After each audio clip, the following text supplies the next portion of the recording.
The words hypothesis and rationale go together. You can have a rationale for anything, but you always need to have one for a hypothesis. You'll also need a rationale when you draw conclusions, when you come to the end of a lab and I ask you to make a conclusion. A hypothesis is a testable prediction. That's a really short definition, but both of those words are really important.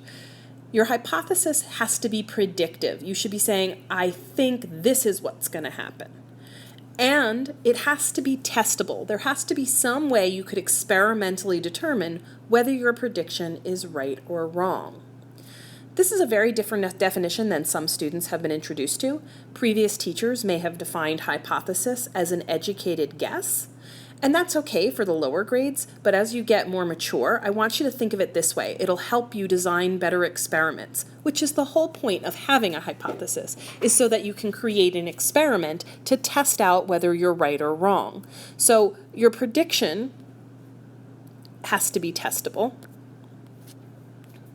in order for your hypothesis to have any meaning in the scientific sense.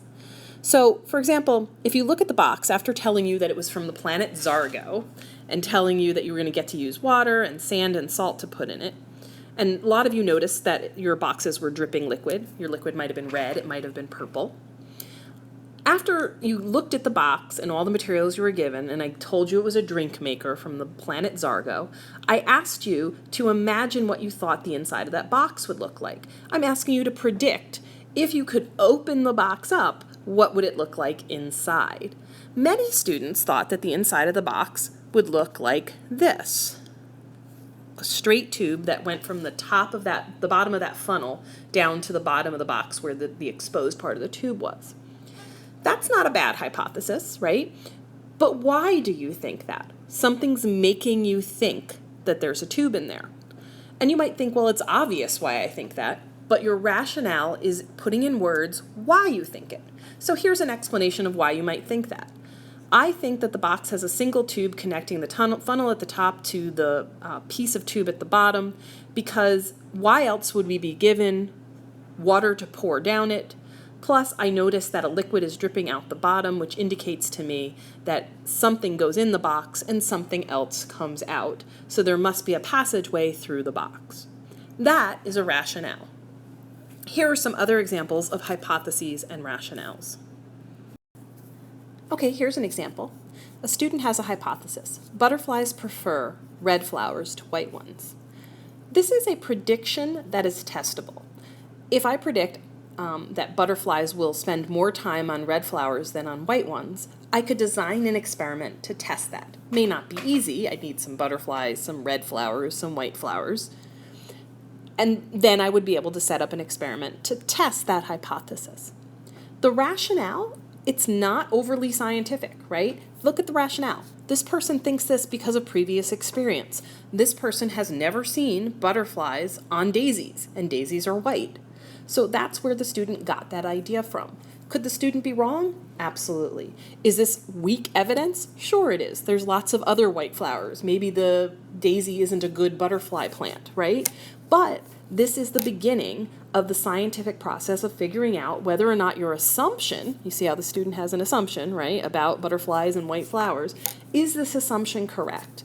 So a hypothesis and a rationale go together. If you just have a hypothesis without a rationale, you're going to leave everybody wondering, well, what made you think that in the first place?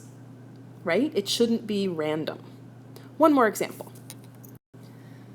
Okay, so now I'm going to give you a hypothesis that has a much more scientific sounding rationale, just so you can see the difference. So here's a hypothesis that larger diamonds are more colorful than smaller ones. This is the Hope diamond, and you can see in the middle is this bluish looking diamond. It's a diamond. It's the largest one that we have. It's in the Natural History Museum, which you can see the diamond when you go on your DC trip. But the diamonds around it look white, and that big one looks blue. So that's the hypothesis, that the bigger a diamond is, the more colorful it is. It might be blue, it might be sort of pinkish.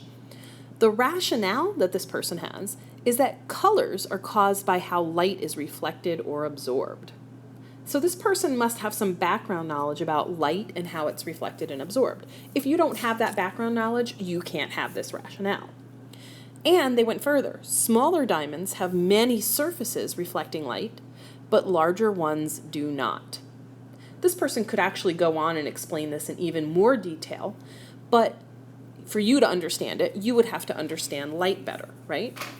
So when might you have a rationale that's this complicated? Well, certainly not at the beginning of a unit. After we've studied something for a while, I might expect that when you come up with a hypothesis, your rationale will include things you learned throughout the unit. And you might say, well, I know scientifically that this is true, so that's why I'm predicting that this other thing will happen. Other times it'll be like the butterfly, right? Where you just are basing it off of previous experience and it's all assumptions and, inferences, and you don't have any direct knowledge. Both kinds of rationales are acceptable. One isn't better than the other. One is just based on more background than the other.